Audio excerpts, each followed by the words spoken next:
Hello, today we are going to talk about ectopic beats. Ectopic beats, also known as an early heartbeat, will often originate in an abnormal area of the heart.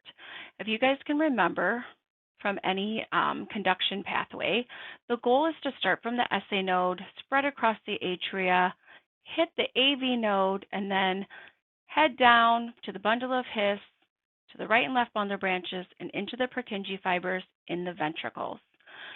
Ectopic beats will always originate outside of that normal conduction pathway. There are three types: PAC, premature atrial contraction; PJC, premature junctional contraction; or a PVC, which is a premature ventricular contraction. We'll start with premature atrial contractions.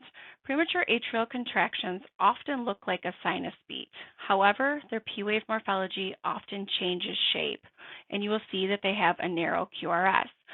So instead of firing from the SA node here, they will fire anywhere within the atria, either the right or the left. So they might fire over here or fire over here, and then continue on to the normal conduction pathway.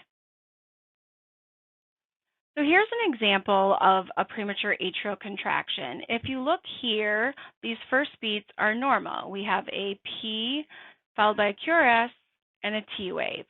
If we were to measure these, they would all be regular except for this one beat right here, which is irregular.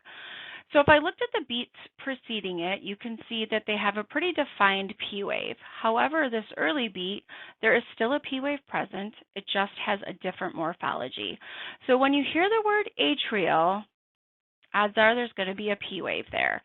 We go back to doing the normal pathway or conduction pathway after that.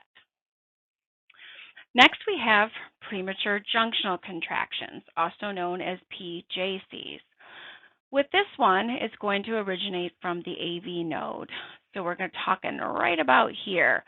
The premature junctional contractions will have the characteristics of all other junctional rhythms. So what that means is that the P wave will be absent, it may be inverted, or we have that short PR interval.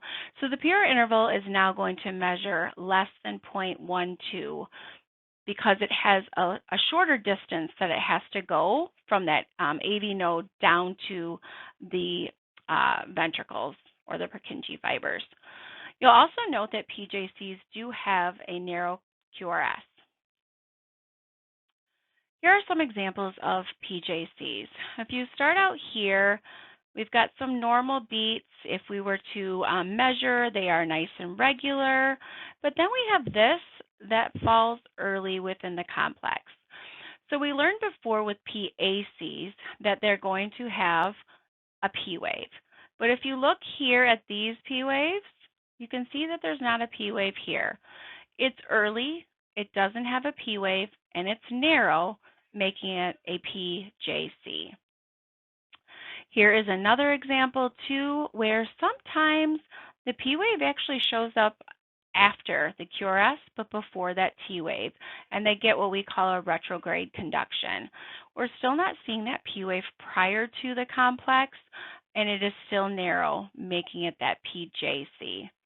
And finally, down here, you will see a very similar. Here is that early beat. So if we were to take and measure these out, they're going to be very regular until we get to this beat here, which shows up just a little bit earlier than it should.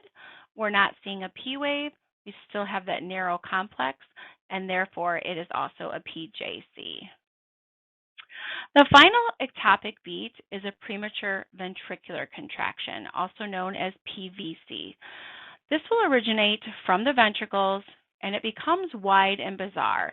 So we've kind of moved past the SA node, we've moved past the AV node, and now we're firing from down in the ventricles. It can fire from the right or the left, but we are going to see it come down here. Therefore, since we are skipping the SA and the AV node, we are not going to have a P wave, but we're going to be nice and wide. Here are some examples of what PVCs look like. Again, if we were to measure this here, this beat came early, and you can see it looks very, very different from the other complexes here. You're wide, you're bizarre. We don't have a P wave, making it a PVC. Sometimes we can have unifocal and multifocal PVCs. If you look here, there's a PVC here, here, and here. And they look about the same. So basically, these PVCs are all firing from the same irritable focus within the ventricle. Whereas this one down here, if you looked at the PVCs or the early beats that came through, they all look different.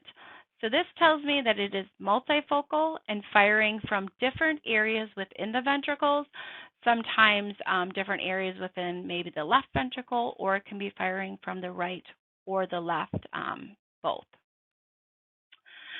So if we were to take them all and compare them, the PACs, also known as atrial. Remember, they are going to have a P wave. They're going to be narrow, and they're going to look very similar to all of the other sinus beats that we have here. Premature junctional contraction coming from the AV node. We are not going to have a P wave. It's going to be absent. It may be inverted, but we will have that short PR interval if we have one. You are still going to be nice and narrow. So we've got a PJC here and here. The final one is the PVC, also known as premature ventricular contraction, where you will see that you have a wide QRS but no P wave because it has bypassed that SA and AV node.